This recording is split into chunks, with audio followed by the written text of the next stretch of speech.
ہم کریں گے ہر مظلوم کی حمایت۔ السلام علیکم، میں ہوں حورین فاطمہ اور آپ دیکھ رہے ہیں حمایتی news HD channel.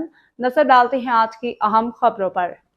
Sindh press club میں جنرل سیکریٹری کے انتخاب، سلیم میمن واضح اکثریت سے کامیاب۔ کراچی رپورٹ احمد دین حمایتی۔ سندھ پریس کلب ملیر میں آج ایک اہم اور باوقار اجلاس منعقد ہوا جس میں کلب کے تمام عہدیداران نے بھرپور شرکت کی۔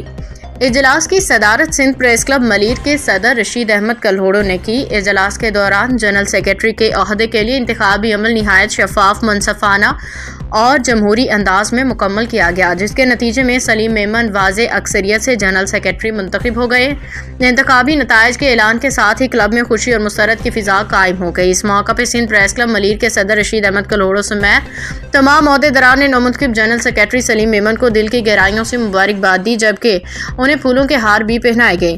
اجلاس میں شریک طارق سنجرانی، عبدالکریم لسکانی بلوچ، عابد حسین آفریدی، جلال الدین مہر، غلام رسول سندرانی، محمد الیاس ابڑو، وقار پنور، وارث علی سکندر جمالی، رجیش کمار، دیگر عہدیداران نے سلیم میمن کی صحافتی خدمات پہ مکمل اعتماد کا اظہار کرتے ہوئے امید ظاہر کی کہ وہ اپنی ذمہ داریاں احسن طریقے سے نبھائیں گے اور سندھ پریس کلب ملیر کو مزید مضبوط، متحرک و فعال بنانے میں اہم کردار ادا کریں گے۔ اجلاس کے اختتام پہ صحافیوں کے اتحاد، تنظیمی استحکام، درپیش مسائل کے حل کے لیے مشترکہ جدوجہد جاری رکھنے کے عزم کا اہدا کیا گیا۔ باخبر رہیے ہر جگہ ہر وقت، جانیے ملکی و غیر ملکی حالات و واقعات یقین کے ساتھ۔